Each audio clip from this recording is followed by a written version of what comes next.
What's up, y'all? Sparty here. Now, I want to do my review of the Samsung Galaxy Note 8.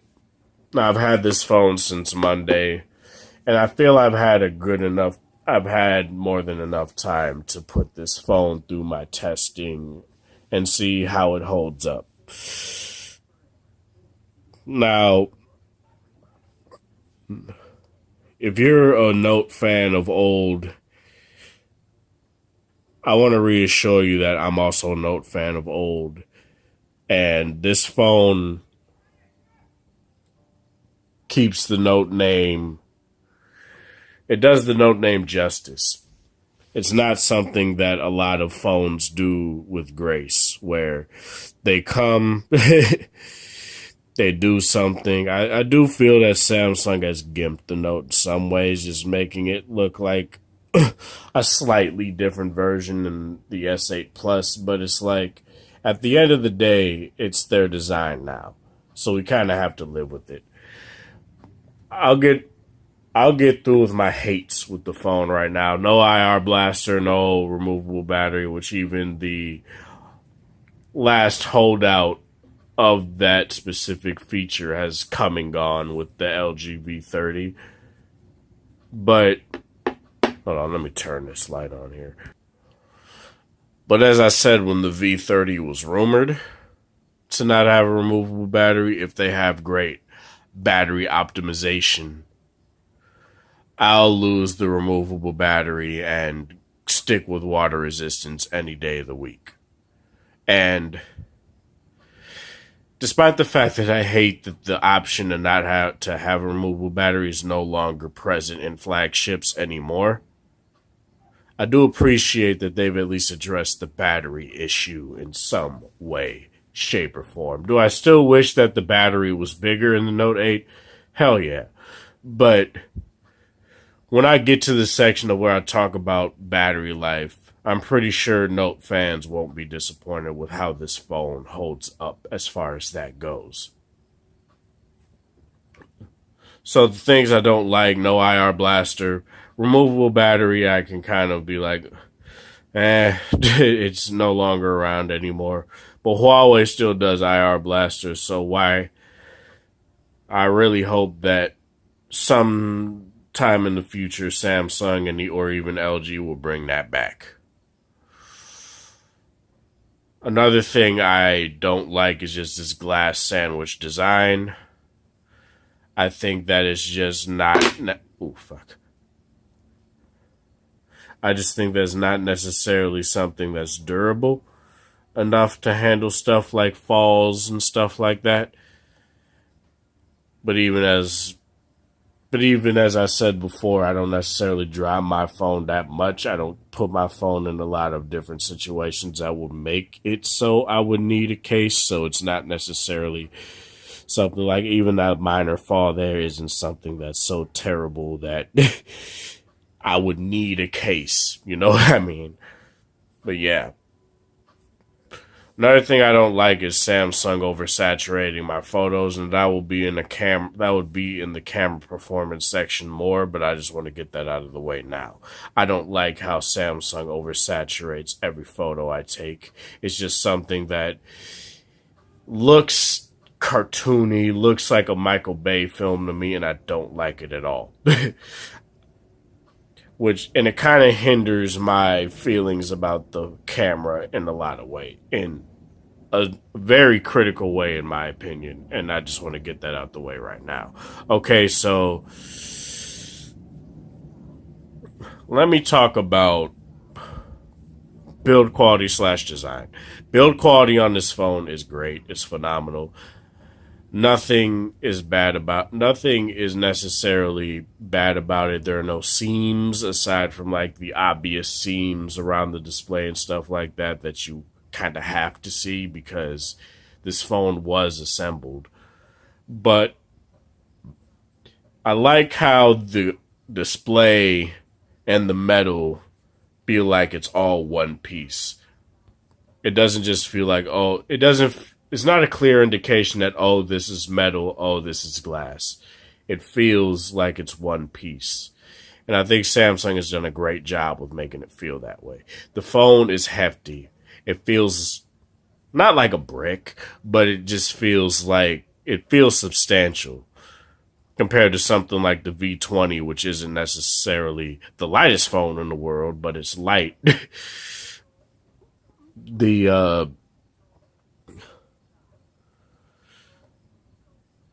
As I said, I don't like glass on glass design. I wish it was aluminum because aluminum holds up better. It really does.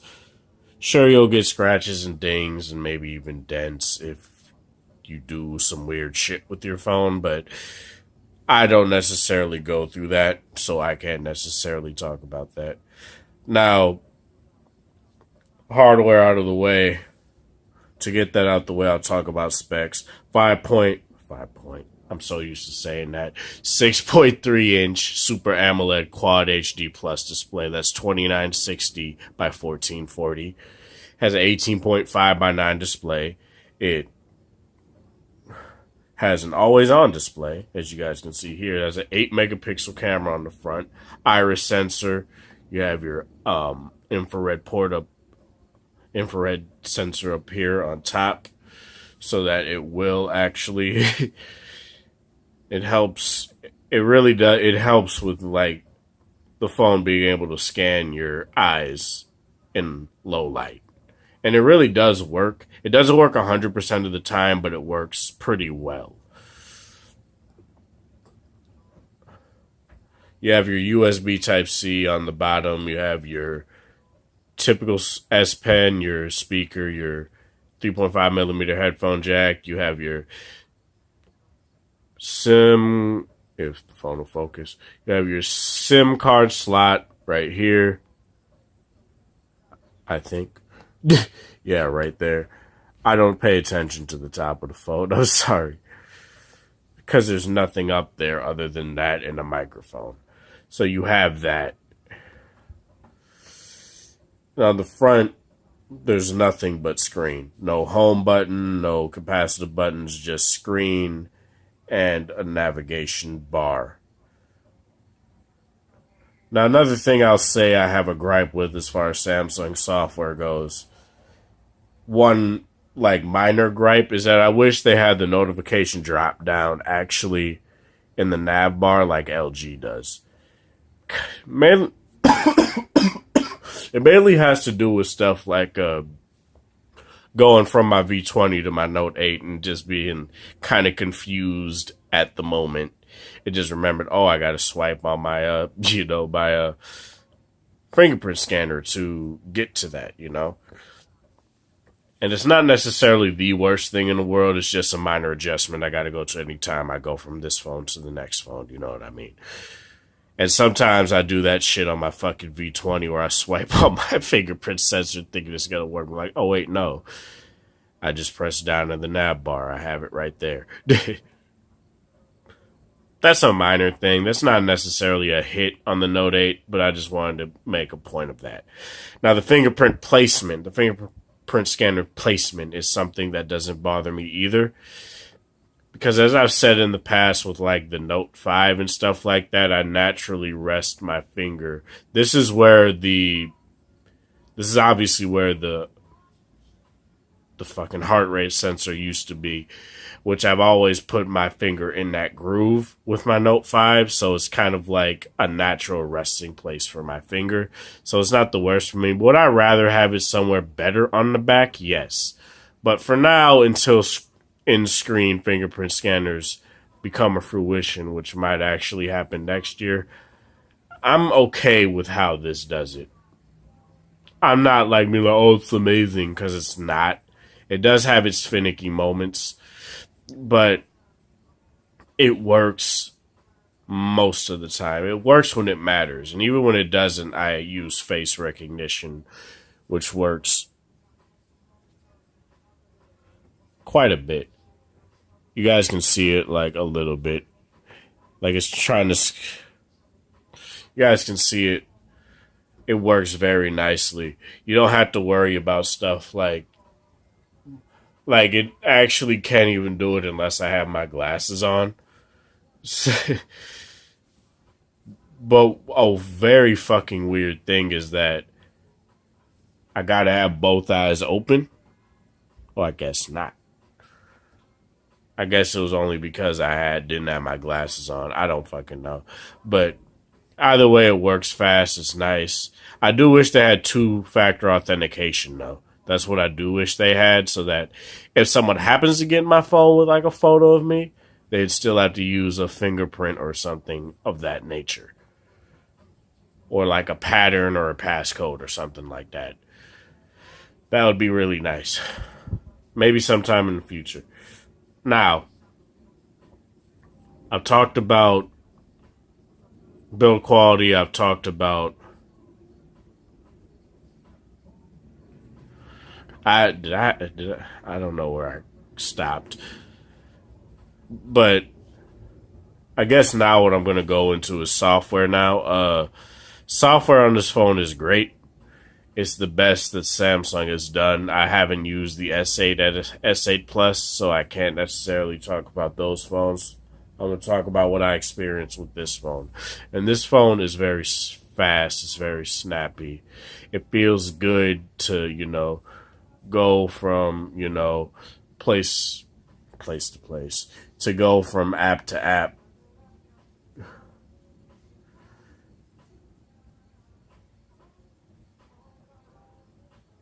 And it doesn't necessarily feel like crap. It doesn't necessarily feel like it's hitching.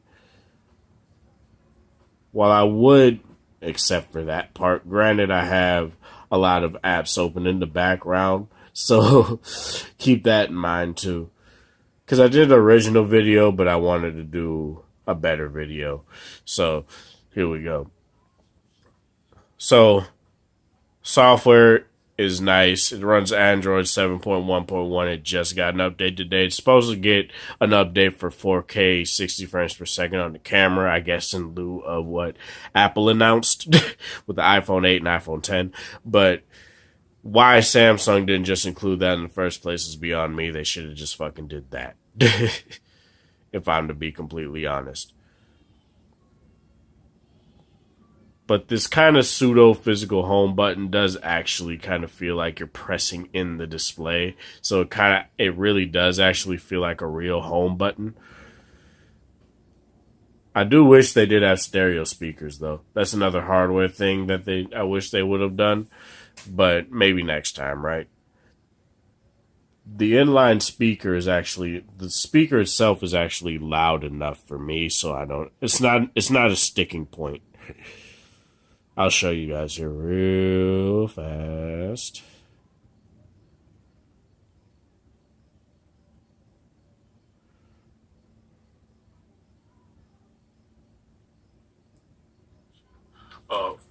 What's up, y'all? Sparty here, and I want to do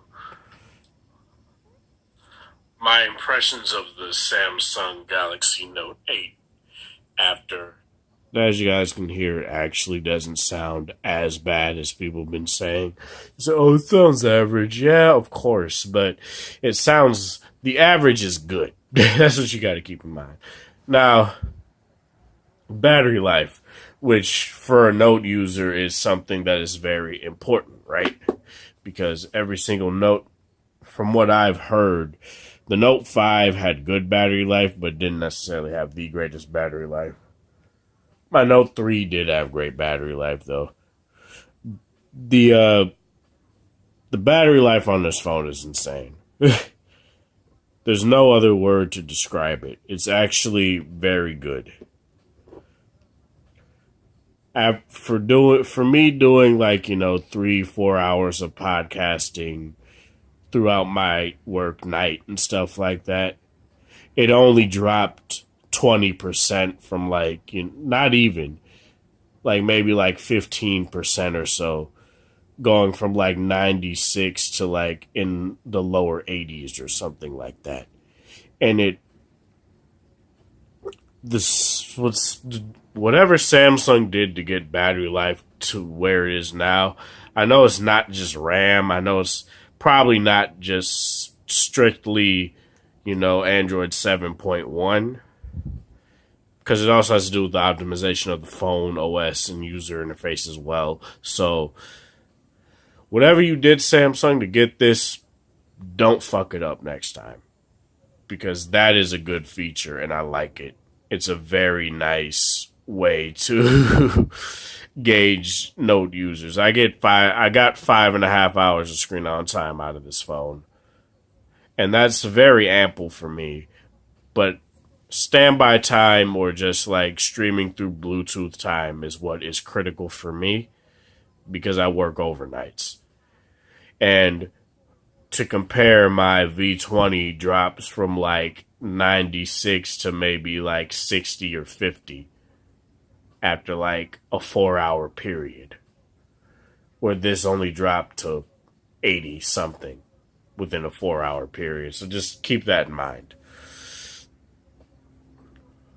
Now I'm gonna have a more in-depth look into the software, but let me talk as far as, videos go, but let me talk about the Edge display here. The Edge display is really nice. I thought I would never use it, but it's actually pretty nice.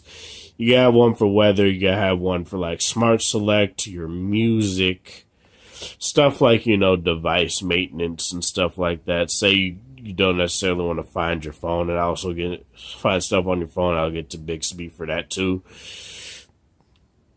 Because Bixby is actually not as bad as people have been saying. And I don't know why the fuck people just want to sit here and be like, oh yeah, Bixby's ass. It's not ass. It's actually pretty fun to use. You have your Apps Edge, which you can put folders in kind of in lieu of like the Samsung Galaxy Note Edge. The very first Edge displayed Samsung phone. And you could do your your dual window. I forgot what the fuck they call it, but you can do that as well. And it works very well too. Now, one thing I want to talk about now is games. Now, this is going to go into... Now, I loaded 3 kind of heavy games here. So let's see if they're still in the... Of course, that's not still in the background. That's not in the background. These games I don't necessarily think they would be because they're heavy games.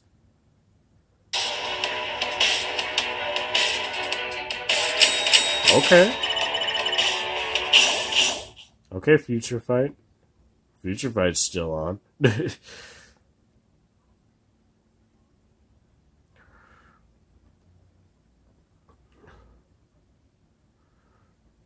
Oh shit, and MKX is still on.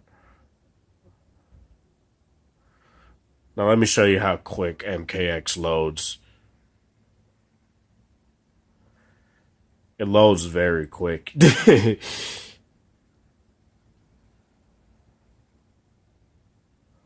Alright, I'm going to keep those open just for performance and see how it goes sake, but that'll show you guys that there's really no clear reason as to why you should be worried about performance or battery life on this phone, because it's very snappy, it's very smooth, it's very slick. Now, one thing I will say is that, as far as like, heat dissipation goes and stuff like that, is because, since the last Note had battery issues, you don't want that to happen again. And I really hope that doesn't happen again. But as far as heat goes, I haven't had any necessarily bad or terrible things when it comes to heat. It's actually been fairly optimized. It's actually stayed fairly cool. Like, other than the fact that it's hot outside and that contributes to the phone getting hot, this phone doesn't get very hot. It gets hot depending on what you do. So just keep that in mind. The camera. Now I said as far as the camera goes, it's one of the best on the market by far. But I think my problem with it is Samsung's need to oversaturate all my photos. And I want to ask, what is the true purpose of like live focus or portrait mode or anything like that if the natural bokeh of the camera lens is good enough? That's a point I want to drive home. Because as you guys can see in this photo here, the the detail on the cup is nice, and the background blur is good as well. But here's a live focus photo that I took outside earlier in downtown Minneapolis. And this is probably one of my favorite photos that is as took as far as live focus goes. Because I like the specific parts of the plant that are like out of focus and that are in a focus, and that looks nice. And I don't see any real blemishes really. Whereas I've seen, let me try and find one.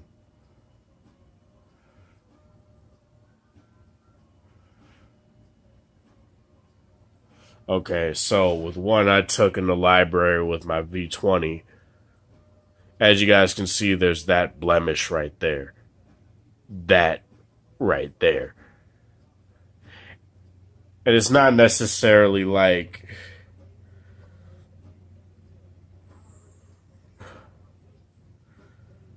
oh, and also right there as well. So the whole point of live focus and whatnot is to get this super creamy background blur, right? I think Huawei still does it the best because it goes above and beyond with how their software does it, in my opinion. But as I showed you guys in my first day impressions, it's not bad at all. It just needs some software optimizations and it'll be great. But Samsung oversaturated my photos. The photos come out very sharp. They come out very nice and clean. But I don't like oversaturation in my photos. So that's a knocking point to me. A lot of people will say this is the best camera on the market, or at least one of the best cameras on the market. And either way, I think that's an ample point. But oversaturation is just something I can't deal with. I don't like my whites being orange. I just really don't. Or yellow in that case. I just don't like that at all. Low light performance is actually very nice too. I wouldn't necessarily say, I can't say it's the best due to the fact that the V30 isn't out yet. And I want to have that phone in my hands before I say, oh, this is the best as far as low light goes. At the moment, I say it is, but this isn't necessarily a low light photo, but this is like picture of the Capitol building, picture of it from the telephoto lens of the Capitol building. As you guys can see, focusing on the sun makes it look very sleek. I like how that looks a lot. So all Samsung would have to do for me, and I know I could just go through the fucking, I could just go through manual mode and do it, but I'm doing this from like the point of view of an average consumer, even though I'm not an average consumer. No average consumer is gonna go straight to a manual mode and tinker. They're not gonna do that. They're just gonna fire up the camera with a double tap of the power button, wait for it to focus, and click. That's all they're going to do. And that's not a bad thing. It's not a bad thing at all. I just want to say that that's what they're going to do because that's what they do. They don't care about manual modes because they don't want to tinker. They just want a phone that does great photos, right? That's what I want to say. Now, audio on this phone. I said the speaker is good. It's good enough for me. That ultimately depends on you, though. But headphone quality, it's not no V20, and it's definitely not going to be a V30. But it's good enough, Say if you've never used a phone with a quad DAC before. This phone, as well as the G6, do a great job at being an MP3 player, without necessarily having the best sound reproduction, the best distortion, reduction or anything like that. You will hear some of that. And I have heard like some nuanced sounds that I could hear on the V20 I can't hear on here as well. I can only really hear them because I've heard them on the V20. So it's like I can still hear them. And with the AKG earbuds you get in the box, which are $100 fucking headphones, good job, Samsung. That's actually a very good bundle. You get a pretty good pair of headphones, but for me, I use the Sennheiser IE800s. Those are my be-all, end-all as far as in-ear monitors / earphones go. So I'm going to stick with them. But this thing is nice. Now, another point I want to talk about is Bixby. You know, this thing. You know, this button here.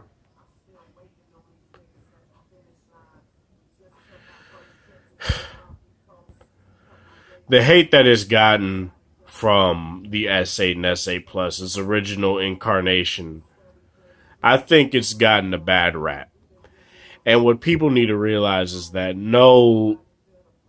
when you first come out with a AI assistant, it's never going to be bang the best out of the box, you know? It's going to take time. Google Now wasn't the best out of the box. Siri wasn't the best out of the box. Hell, Siri was only good if you wanted to crack jokes with your phone when it first came out. So you can't necessarily knock Samsung for what Bixby is. I don't necessarily agree that it has to be a separate button, but I do like the functionality of being able to be like, download Lords of the Fallen from the Google Play Store.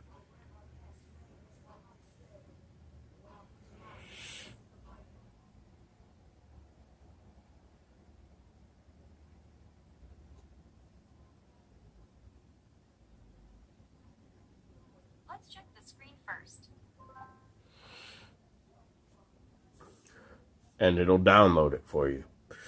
Obviously, if the game asks permissions or the app asks permissions, it's gonna ask you to approve the permissions before you do it, but it'll download it for you automatically, and that's what I like a lot.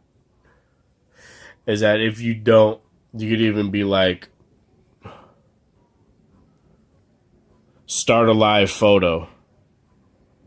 Not what I meant. I always do that. I always do that.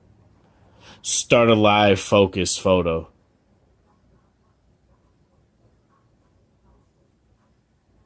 Sure, we've switched to live focus mode now.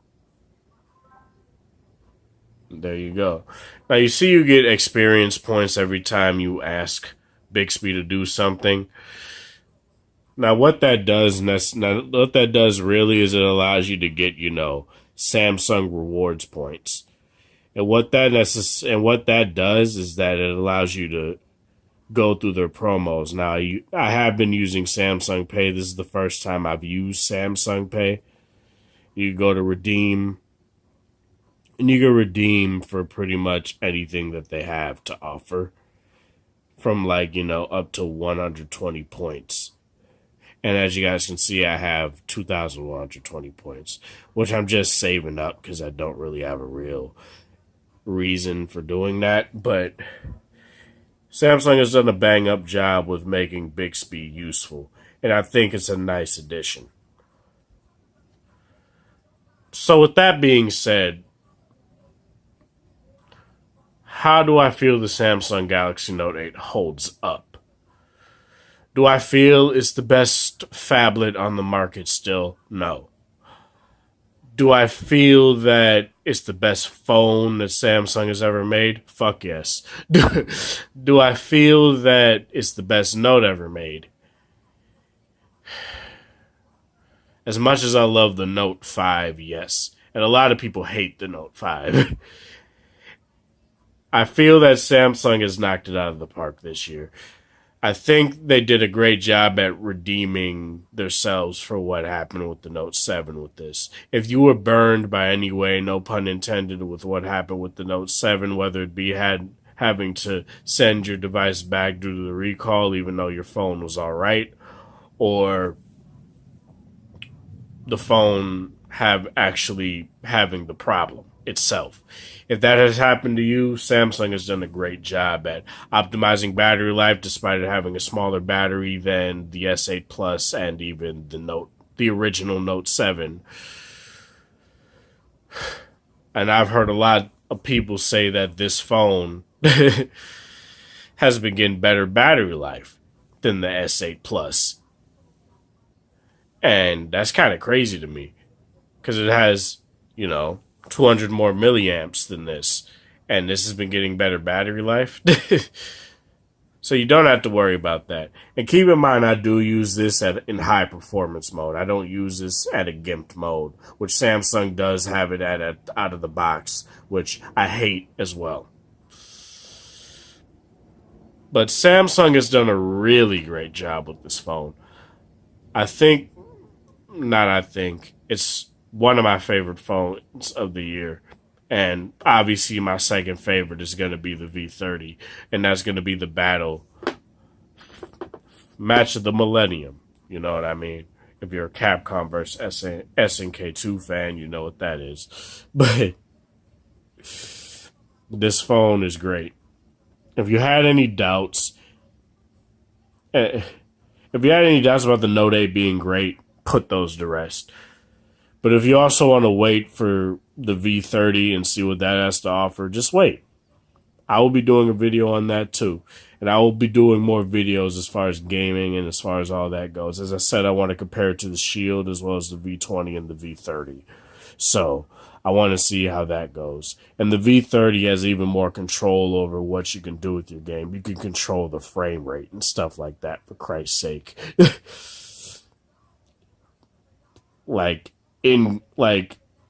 While you're in the game, you could just pull up the game controls and you'll be able to change the performance mode, like the graphics settings, as well as the frame rate. And that's insane to me. But yeah. Don't let stuff like the iPhone 8, iPhone X, or the Pixel or anything else sway you from thinking that this phone is great. This phone is great. Is it still the phablet king? That remains to be seen.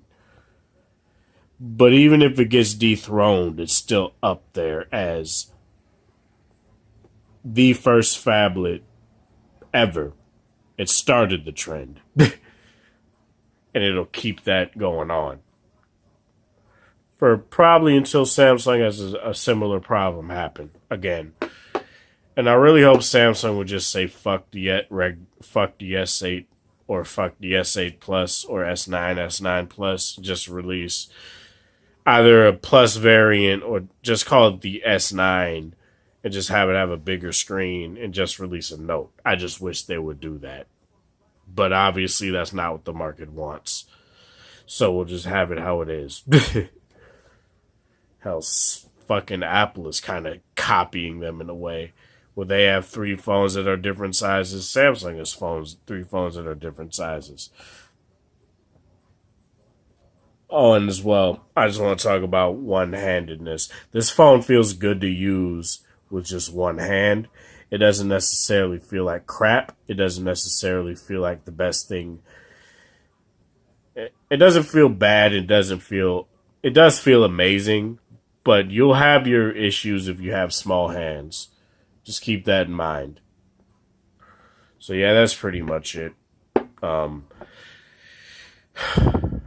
As I said, I'll go deeper into the software in a separate video, because I already made this a long video.